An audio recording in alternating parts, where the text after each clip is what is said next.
Muy bien, bienvenidos todos a Detox Teológica,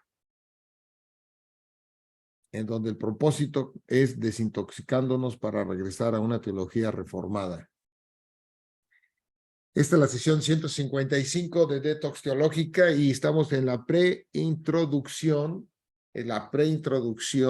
de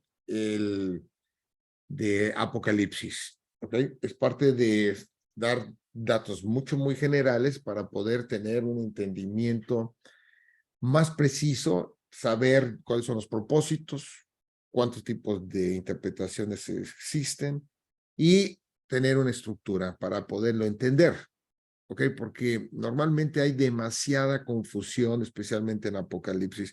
Y ahorita voy a hacer un pequeño resumen y algo general para que sirva de introducción, que eventualmente lo vamos a ver. De ninguna manera es ahorita verlo con profundidad, es nada más una presentación para que se vaya entendiendo. Muy bien, entonces voy a dar en primer lugar algunos datos del autor, y eso es importante porque hay ciertas personas que no consideran que es Juan el apóstol, pero sí es una cuestión que se determina que es Juan el apóstol como tal, y el propósito principal del libro es motivar a todos los creyentes de todos los tiempos que Dios trabaja en medio de la tragedia, sufrimiento y aparente dominación de Satanás. Entonces aquí ya empezamos a ver un poquito más esto de dominación de Satanás, porque estamos viendo cuestiones escatológicas. ¿Ok? Entonces, esta cuestión de dominación también va a verse más adelante porque vienen varias imágenes de Satanás. Entonces motiva a perseverar, ya que al final la recompensa es segura. ¿Ok? Algo importante es que es sumamente difícil entender el Apocalipsis sin entender el Antiguo Testamento. Por lo tanto, algo muy característico de muchas personas que tienen diferentes opiniones de Apocalipsis es su poco conocimiento del Antiguo Testamento. Como decía, el Apocalipsis tiene 404 versículos y hay más de 500 referencias del Antiguo Testamento. Eventualmente, cuando ya empecemos un poco más a analizar Apocalipsis, vamos a estar viendo precisamente varios de estos puntos y vamos a ver la relación que existe. ¿Ok? En algunas alusiones del Antiguo Testamento voy a dar algunos ejemplos que vienen precisamente en los primeros versículos del Apocalipsis. En el versículo 5 del capítulo 1 dice: y de Jesucristo, el testigo fiel, el primogénito de los muertos y el soberano de los reyes de la tierra, al que nos amó y nos lavó de nuestros pecados con su sangre. Entonces, algunos comentarios hay muchos más, pero por ejemplo el Salmos 89, 27, yo también le pondré por primogénito el más excelso de los reyes de la tierra. ¿Ok? Otro es Apocalipsis 1:6 y dice: y nos hizo reyes y sacerdotes para Dios su Padre, a él sea gloria e imperio por los siglos de los siglos. Amén. En Éxodo 19:6 y dice: y vosotros me seréis un reino de sacerdotes y gente santa. Estas son las palabras que dirás a los hijos de Israel. Vean estos paralelos entre estos versículos. Entonces cada vez va a haber más y más y más. Y para poder entender, por ejemplo, es sumamente importante entender que somos reino de sacerdotes. En el Nuevo Testamento también después va a decir, por ejemplo, Pedro dice: porque vosotros sois pueblo escogido, real sacerdocio, etcétera, etcétera. Y va entrando precisamente este versículo de Éxodo 19:6, apunta al Nuevo Testamento, pero aquí estamos viendo cómo en el Apocalipsis, en los primeros versículos, está también dando esa relación directamente al Antiguo Testamento. Entonces, yo para poderlo entenderlo, o sea, si tuviera mucho más conocimiento y tuviera casi memorizado el Antiguo Testamento o el Éxodo o el Génesis, porque hay gente que sí, sí puede memorizar todo el libro de Génesis y todo el libro de Éxodo, cuando se lee esto, inmediatamente lo van a estar relacionando. Eso es ningún tipo de ningún problema. Entonces es importante, veamos esto. Otros versículos, el versículo 7, vean, es el 5, 6 y 7 que nada más he puesto, dice, he aquí que viene con las nubes y todo ojo le verá, y los que le traspasaron y todos los linajes de la tierra harán lamentación por él. Sí, amén. En Zacarías 12:10 dice, y derramaré sobre la casa de David y sobre los moradores de Jerusalén espíritu de gracia y de oración, y mirarán a mí, a quien traspasaron, y llorarán como se llora por hijo unigénito, afligiéndose por él como quien se aflige por el primogénito. Entonces, este versículo, cuando lleguemos, especialmente existe un concepto de una manera de interpretación que es el dispensacional, ahorita lo voy a comentar, pero el dispensacional viene, por ejemplo, va a decir, viene con las nubes y todo ojo le verá, y aquí no habla de rapto, pero viene ese concepto, como he comentado, el rapto no es, en primer lugar, no hay ninguna parte en la Biblia que diga rapto. Vamos a ver entonces por qué la gente piensa que sí hay rapto. Cuando lleguemos a eso y estudiaremos con un poquito más de detalle los puntos dispensacionales. Y por ejemplo, en 1 Tesalonicenses 4:17, que dice, y seremos arrebatados, y lo encontraremos en las nubes. Entonces, ese arrebatamiento entonces es el rapto, y eso no es un rapto, ¿ok? Eso no es un rapto y tiene otra cuestión de significado y también en Antiguo Testamento. Por ejemplo, esta cuestión de cuando lo van a, seremos y lo encontraremos en las nubes, ese es precisamente el mismo sentido, el mismo lenguaje que se utiliza en otras partes, pero haciendo alusión cuando, por ejemplo, llegaba alguien o los propios en aquellos entonces, llegaban, digamos, los romanos en ellos y la gente salía, los encontraban a la entrada y los llevaban hasta su lugar de origen. ¿Okay? Porque venían, era alguien de los vencedores en este caso, y llegaban así. Entonces, esto es exactamente lo que estaría pasando. Cuando veamos estos puntos, ver las diferentes posturas, vamos a entenderlo un poquito mejor. Otro último versículo creo que es ¿no? Estos son 4 versículos, perdón, 3, en el cual son de Apocalipsis 1, 3 al 15, y dice, y en medio de los 7 candeleros, a uno semejante al Hijo del Hombre, vestido de una ropa que llegaba hasta los pies y ceñido por el pecho con un cinto de oro. Su cabeza y sus cabellos eran blancos como blanca lana, como nieve, sus ojos como llama de fuego, y sus pies semejantes al bronce bruñido, refulgente como en un horno, y su voz como estruendo de muchas aguas. Esto tiene algún paralelo en el libro de Daniel, y Daniel es un libro de profecía. Entonces, ahí vamos a entrar en otro punto de una interpretación de una profecía del Antiguo Testamento, cómo se interpreta, qué es lo que está haciendo referencia. Pero dice, miraba yo en la visión de la noche. Entonces, observen una cosa, son visiones lo que está viendo Daniel, ¿ok? Y aquí, con las nubes del cielo, venía uno como un hijo de hombre, que vino hasta el anciano de días y le hicieron acercarse delante de él, y le fue dado dominio, gloria y reino, para que en todos los pueblos, naciones y lenguas le sirvieran. Su dominio es dominio eterno, que nunca pasará, y su reino uno que no será destruido.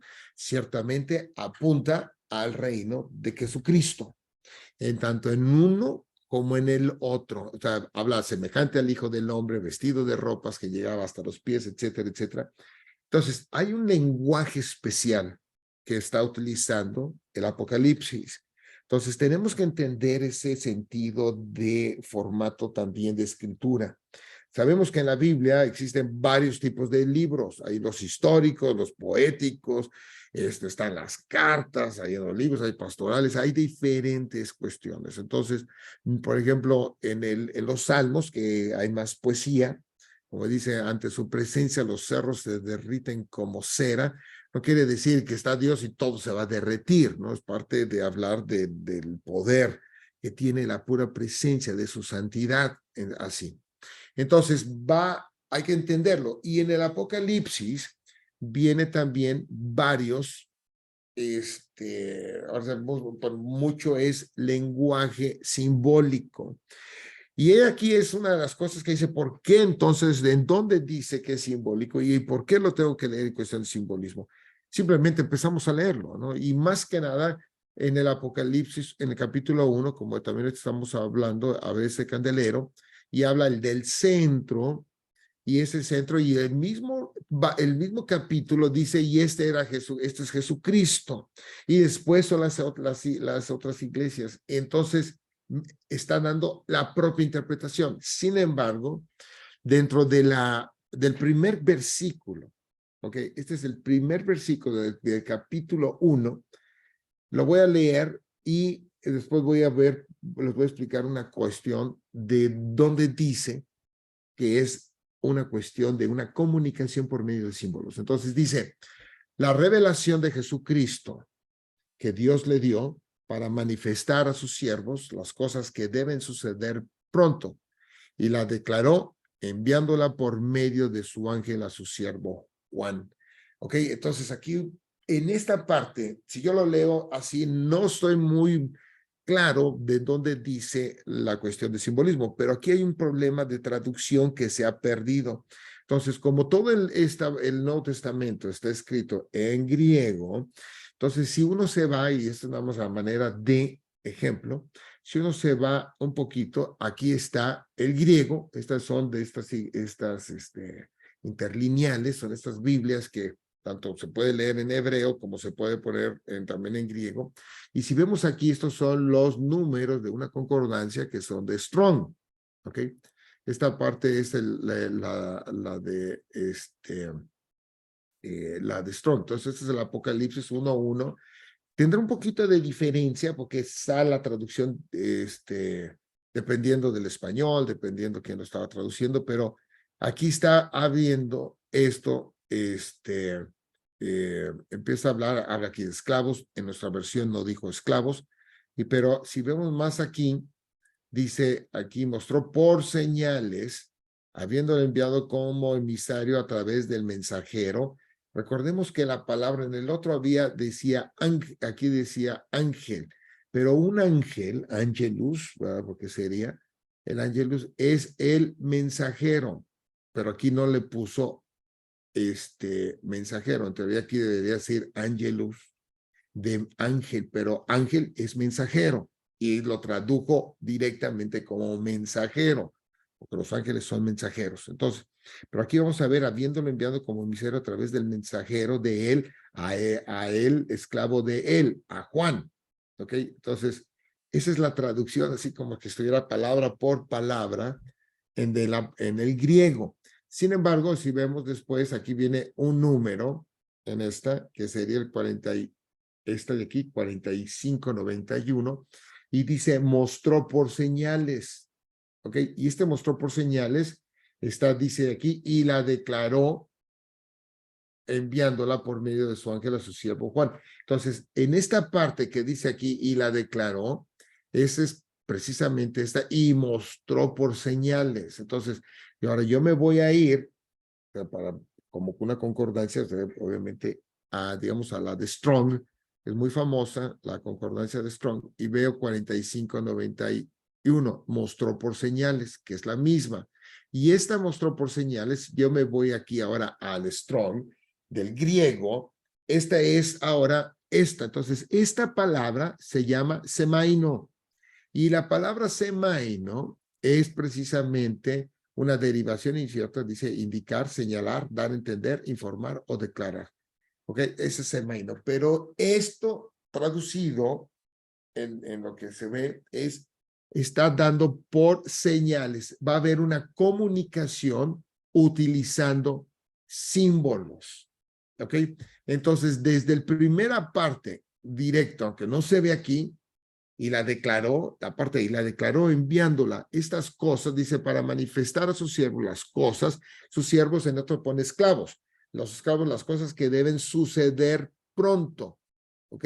Y las declara, las muestra por medio de señales, aquí, que las cuales ha enviado a su ángel, por su ángel, a su siervo Juan. Entonces, desde aquí estamos viendo que el Apocalipsis es un libro con muchos símbolos.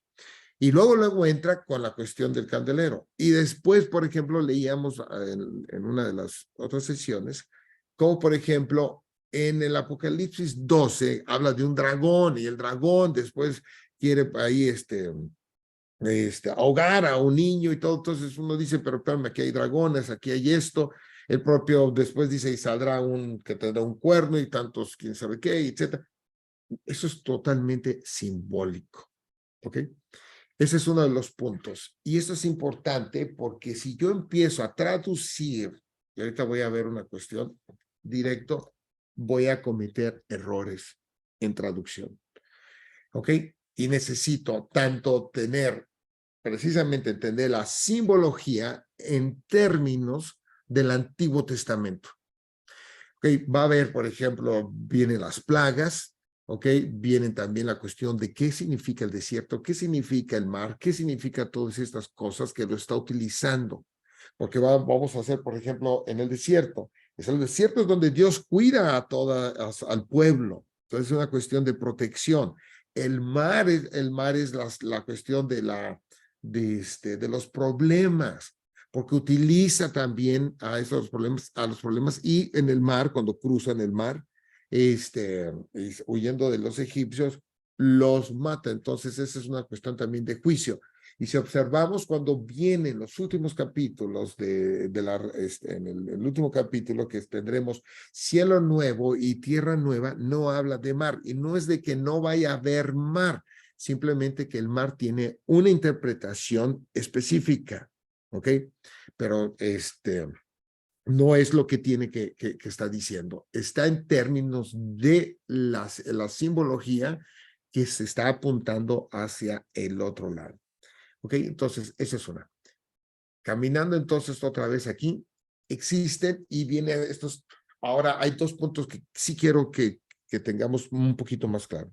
Va a haber escuelas, que así se les llama, escuelas de interpretación, y después viene un concepto que va a venir de la cuestión de milenio. Entonces, el milenio es algo que ha sido y que ha determinado ciertas posturas de personas, pero el milenio ha sido una especie de obsesión para ciertas personas.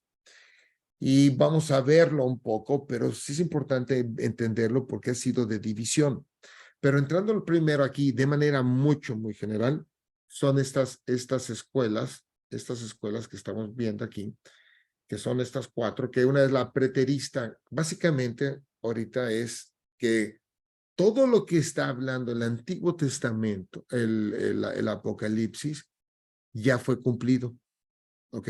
Ya no, eso fue cumplido en el tiempo de Jesucristo. Entonces, esta escuela, a manera así, es lo que va a estar enseñando.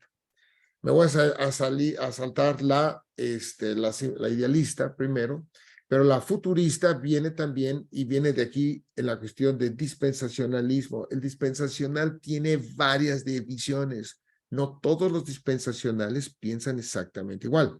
Pero, por ejemplo, está el clásico, el que es aquí, que dice, interpreta las visiones literalmente y cronológicamente, refiriéndose a eventos históricos.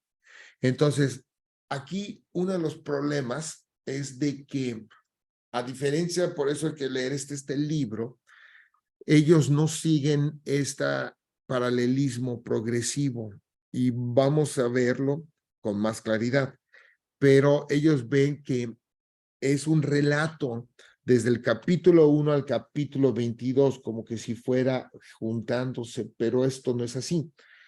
Ellos lo ven como si fuera una película de cine normal, y voy a hacer la comparación, y repito, es una comparación para mayor eh, facilidad. Las personas piensan que leer un libro, y más en la Biblia, todos deben de ir en un orden, que va progresando la historia. Okay, si yo lo veo en el primer minuto, pues todavía no sé qué va a pasar. Si ya lo estoy viendo a la mitad, pues ya más o menos lo entiendo. Y va hablando. No, esto es como aquellas películas que hay una de Tom Cruise, por ejemplo, de un soldado que va y muere y regresa otra vez y la película inicia otra vez. Pero cada vez que inicia, avanza y va descubriendo más cosas. Es lo que está pasando aquí. Entonces, hay una división que voy a verlo más adelante, pero eso es lo que está y eso es lo que va a haber la versión o la escuela, perdón, de interpretación idealista, que esa es la que tomamos, porque ve al libro como una representación simbólica y también con una cuestión de cuestión progresiva, de algo que va a ir aumentando, de un paralelismo progresivo. ¿Ok? Y después la última escuela es la historia historicista, que indica, por ejemplo, que ellos ven algo totalmente diferente, que los sellos, no está mal escrito, trompetas y las copas, son representaciones de los tiempos de la iglesia. Entonces, otro concepto, ve los simbolismos como eventos históricos. Y una cosa interesante, que ven desde el punto de vista de la iglesia de Europa u la occidente. Entonces, esa es una. ¿Ok? La otra, vemos aquí, esto lo saco directamente del Wikipedia para que veamos qué es lo que se ve y lo que directamente de los diccionarios. La preterista dice, subraya el cumplimiento de las profecías del Apocalipsis durante el siglo I. Tiende a identificar a los personajes del libro como personajes históricos de la época del siglo I. Es decir, ya pasaron, ya se cumplió. Después viene el idealista, ve el Apocalipsis como una alegoría del combate espiritual entre el bien y el mal que debate tener todo fiel. Eso es lo que apunta el Wikipedia. Futurista, conlleva la identificación de los personajes del Apocalipsis con distintos personajes que han surgido a lo largo de la historia humana, como la de identificación de las bestias del Apocalipsis con Napoleón Bonaparte, Adolfo Hitler, Mao Zedong, etcétera, Stalin, etcétera, etcétera, ¿no? Esto es común de muchas personas y van viendo el futurista y caen aquí los dispensacionales. Hay mucho que hablar del dispensacionalismo, pero después de los historicistas sostiene que el Apocalipsis expone el plan maestro de Dios para la historia de principio a fin, incluyendo la historia particular de la iglesia. ¿Ok? Vamos a verlos, hay que entenderlos, hay que conocerlos para poder ubicar y también cuando se interprete algo diferente, poder diferenciar y decir, no, eso es de una escuela, digamos, en este caso futurista, más que nada va a estar más futurista, porque son los dispensacionales, y ubicarlas.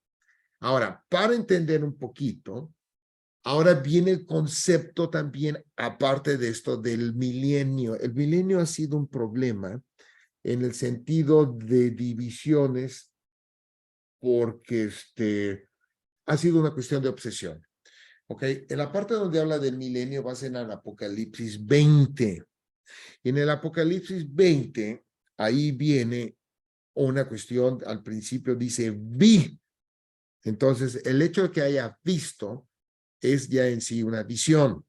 Y viene y habla del ángel que viene con las cadenas y viene y que va a sujetar y va a encadenar y a aventar en el abismo a dragón y a Satanás, etcétera, para que ahí dice, no engaña a las naciones. Entonces ahí empiezan a tener, y dice, y estará ahí 1000 años. Es por eso que dicen, ok, entonces, va a estar 1000 años ahí sujetado en, como lo ven ellos, y la interpretación. Y si vemos en las escuelas, las que estábamos viendo, algunos lo van a ver literal y unos van a querer ver y pensar que es literalmente Satanás está atado y eso no es lo que está diciendo. ¿Por qué? Porque es un lenguaje simbólico, es una visión. Y si nosotros vemos, y algo que es importante en las divisiones que vamos a comentar, que es en el paralelismo y que está viendo este libro que comento, va a regresar a otra vez a iniciar. Es decir, si es el capítulo 20 y si yo leo el capítulo 19, en la parte última del 19 ya habló de el juicio final. Entonces, y inicia otra vez con el B, aquí, el que da la visión, y esta visión me regresa nuevamente al inicio. Y empieza otra vez. Y eso es importante para poderlo ubicar, y de ahí empieza a todo esto, interpretaciones, empieza a ver. Pero básicamente el más complicado es el dispensacional. Realmente el dispensacional está complicado porque lo han hecho complicado. Pero aquí vemos, esta es la crucifixión. Estos son aquí el 70, la destrucción de Jerusalén, porque es mucho tiene que ver el año 70, porque es la destrucción del templo que se tiene, y es ahí donde los preteristas dicen, pues eso ya tuvo en ese momento cumplimiento. Pero aquí nada más como referencia. Entonces viene aquí, ellos dicen, de este inicio, aquí, esto está en términos de milenio. Viene este evangelismo, expansión y alcance gradual al mundo, cumplimiento al final, iglesia en proceso de maduración, y ellos observen también, tienen cierta cuestión de conversión de Israel. Existe la cuestión de dispensacional, tiene dos conceptos, hace diferencia en dos grupos. Uno es la iglesia y otros son los judíos. Entonces, para ellos son dos diferentes. El concepto de este dispensacionalismo no existía antes. Como habíamos dicho, esta persona de Nelson Darby, él en el 1830, él tenía una obsesión por las cuestiones judías. Y al día de hoy vemos cómo hay gente que está obsesionada por todo lo que está pasando políticamente en Israel y no tiene nada que ver. Pero para el dispensacional sí. Ellos ven como si fuera algo mejor. Entonces el Darby tenía este tipo también de obsesión, pero él veía que estas dos, digamos, grupos, Dios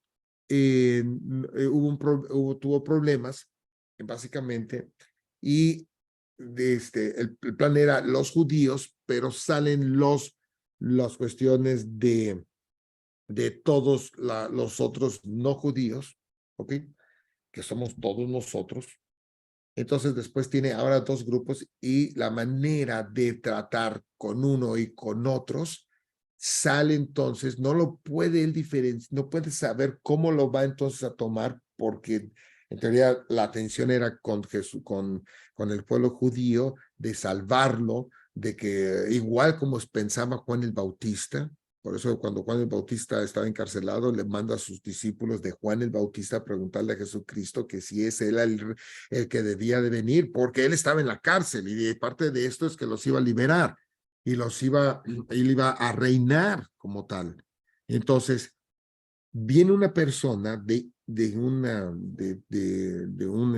índole carismático, una mujer que se apellidaba McDowell,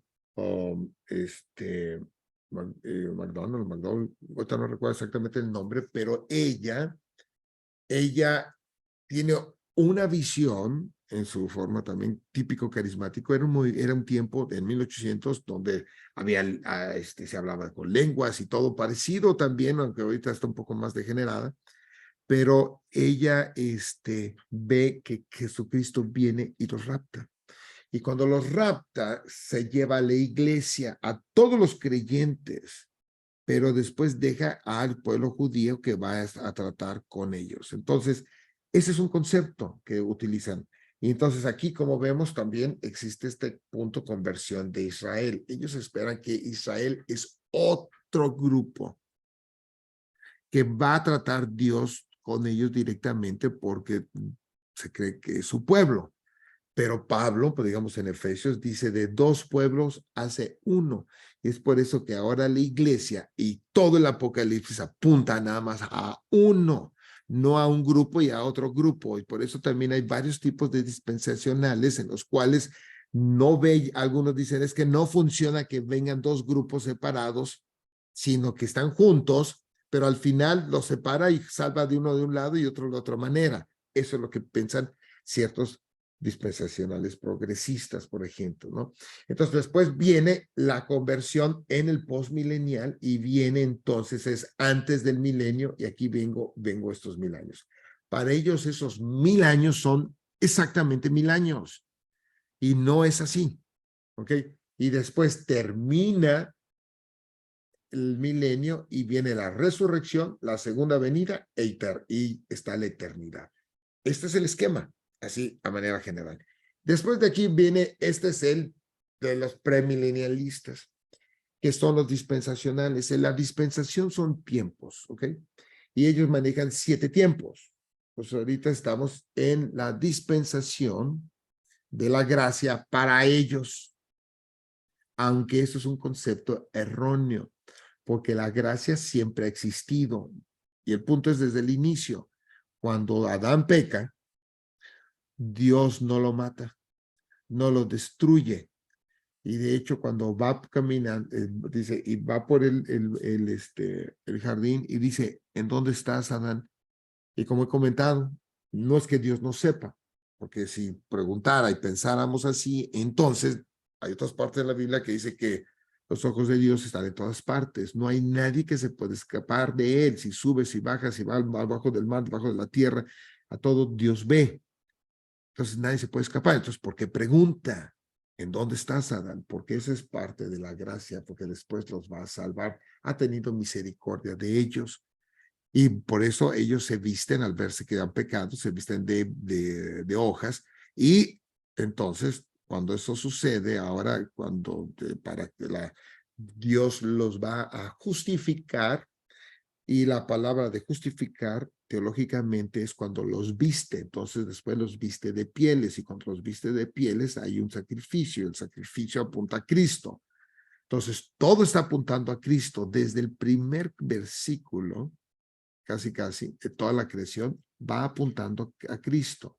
Entonces vemos aquí, por ejemplo, esto lo vamos a ver con más calma, pero ellos ven aquí viene la crucifixión, esto no lo vamos a ver ahorita, viene la crucifixión, después de aquí dice aquí la venida del Espíritu Santo, aquí está en Hechos, aquí está el día del Pentecostés, y para ellos esto de aquí va a estar el periodo de la gracia. Y le llaman la periodo de la gracia que a la edad de la iglesia, aunque la gracia ha existido siempre. Y ellos vienen que la ley es primero y la gracia aquí, ¿no? Pero primero fue la gracia y después la ley. Y viéndola teológicamente. Entonces, esto tenemos que tener el problema de muchos de estos pensamientos dispensacionales y de los que tienen, existe un pensamiento más de una lógica natural, más no una lógica teológica, ¿ok? Porque no fluye en toda la historia, en todo la Biblia completa. La historia de ellos es una serie de meterlos y de conceptos que no hacen caminar toda la historia correctamente. Entonces, para ellos viene esta gracia, de la época de gracia, y, por ejemplo, hay versículos. El hecho que existe un versículo no quiere decir que ya es bíblico así, porque la interpretación no está correcta. Entonces, después de aquí, Dios, en esto, Jesucristo, va a venir para ellos, y viene aquí que le llaman arrebatamiento, que no es, bueno, va a ser arrebatados, pero aquí le va a llamar, esto va a ser el rapto de la iglesia. Entonces, esto es antes de un periodo de 7 años, y aquí viene, por ejemplo, Mateo 24, también se va a ver qué pasa con Mateo 24, y esta es la tribulación. Entonces viene, se los lleva a escondidas, y después viene esta tribulación, viene aquí este tribunal de Cristo, y después por acá viene el gran trono blanco, pero hay una confusión para todos ellos. ¿Okay? Y después de que viene esta tribulación, aquí vemos esta tribulación, en el cual se va a llevar a la iglesia, se quedan judíos, y acá unos judíos se van a convertir. Fíjense cómo está. Pero ya se llevó a la iglesia. Aquí ya entonces los que se los llevó ya tienen cuerpos glorificados. Un poquito complicado, ¿no? Entender, requiere de una falta de claridad del Antiguo Testamento y de esta lógica teológica, ¿no? Que estamos hablando.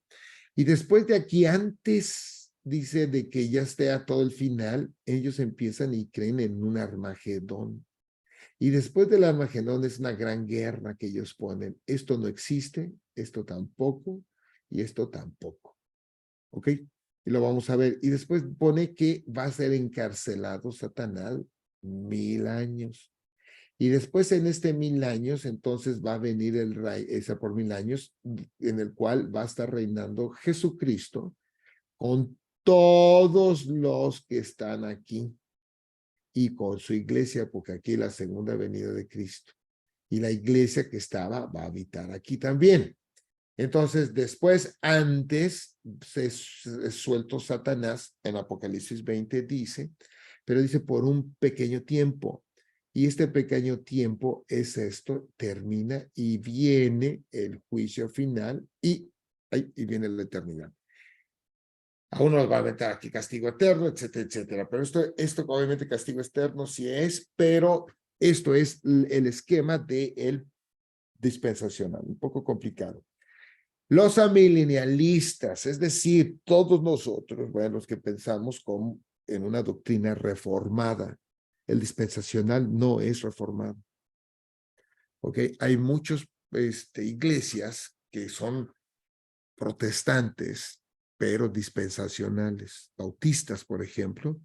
Bueno, en los bautistas hay bautistas dispensacionales y bautistas reformados. O sea, entre ellos, la forma de gobierno es lo que hace diferencia, pero su doctrina es la otra. Entre ellos dos no son exactamente los mismos. ¿Ok? Ahora bien, esa es una. La otra es el amilenialismo. Del amilenial vemos que otra vez la crucifixión, aquí viene el 33, el 70, y aquí cuando viene en esto, aquí dice la ascensión, que asciende, y entonces aquí dice, empieza Satanás encarcelado. Entonces va a estar acá encarcelado, pero fíjense en dónde inicia. Quiere decir que ahorita Satanás está encarcelado literalmente bueno, no literalmente, como lo dicen en Apocalipsis 20. La manera en que va a pensar el dispensacional va a decir, pero ¿cómo? O sea, si está encarcelado, entonces, ¿por qué después están los endemoniados? ¿Por qué pasa? Y tienen otros versículos que los vamos a también analizar. Pero claramente se va a ver ahí que, en primer lugar, el Apocalipsis 20 regresa al principio y después en el mismo capítulo 20 se ve claro que está primero el milenio y está primero el milenio antes de la segunda venida.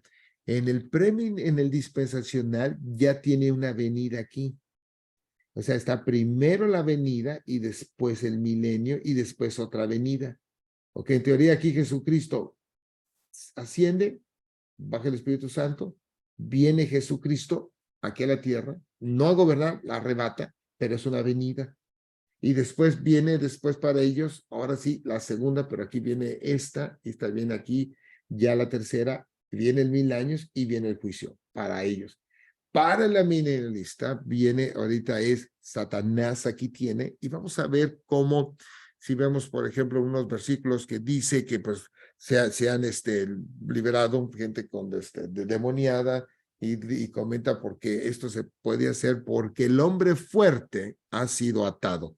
Entonces, esa palabra de atado con el otro atado, vamos a ver que es exactamente igual lo que está hablando Apocalipsis. Entonces, se va a empezar a ver con más claridad y es más sencillo además, ¿no? No es que por eso sea de esta cuestión cierta. Entonces, viene esto y viene la segunda venida. Aquí viene una persecución cuando se suelto, en todas los mantienen suelto Satanás, vamos a ver cuánto tiempo, es muy poco tiempo, pero va a atacar a la iglesia. Entonces, aquí, ¿por qué sabemos que está Satanás encarcelado? Porque no, o sea, porque el evangelio está siendo extendido. De otra manera, no puede extenderse. Y es por eso cuando dice, por eso el hombre fuerte tiene que ser atado. Bueno, después, en resumen así rápidamente, esta es otra. Aquí viene la cruz, el premilenialista, post-tribulacional, empieza a haber otras divisiones. Tribulacional, el premilenialismo pretribulacional, esto es post-tribulación, pretribulación, antes perdón, después de la tribulación, antes, aquí está la tribulación, está aquí pretribulación, dispensacionalismo, lo que tiene aquí, y perdón, el postmilenialismo viene aquí, milenio y después segunda venida, y aquí viene el amilenialista, milenio simbólico, y acá todos son literales, y vean que esto es más grande, que puede ser más grande, y la segunda venida de Jesucristo y juicio final. Esta es la que toma la teología reformada. El libro que comentábamos, si quisiera que lo vieran, este es el libro, que es el de Más que Vencedores. Fíjense que es un libro muy conocido y es base para este tipo de estudio de Apocalipsis, y comparándolo, ¿verdad?, con algunos otros, nos da mucho más estructura, que es lo que se requiere. Este es William Hendrickson y esta es la portada del libro en español. Nada más para rápidamente, nada más para comentado, el libro enfatiza el paralelismo progresivo, que básicamente está dividido en dos partes grandes y en 7 de aquí. Y cómo se va a ir la visión de Cristo entre las iglesias, visión del trono y los cielos, visión de las trompetas, visión de la mujer y el dragón. Entonces vamos viendo cómo se va repitiendo la misma historia de una manera también diferente. Tanto una física un poquito más espiritual, y vemos precisamente aquí en Apocalipsis 20 cómo esta visión del milenio y el final, y vemos viendo también acá todo lo que está hablando de el fin, ¿ok? De la cuestión de estas visiones. Y vean que es visión, visión, visión, visión, visión, visión y visión. Es un simbolismo, ¿ok? Es como cuando José tiene estos sueños y ve las 7 vacas gordas, 7 vacas flacas, comiéndose las flacas a las gordas y siguen flacas. Entonces, si yo estuviera evitando entender que es un sueño, y si yo quisiera interpretarlo literalmente, yo estaría buscando vacas flacas, vacas gordas, y no es así. Y vemos cómo la interpretación equivale a 7 años de plenitud y 7 años también de falta de comida, entonces de hambruna.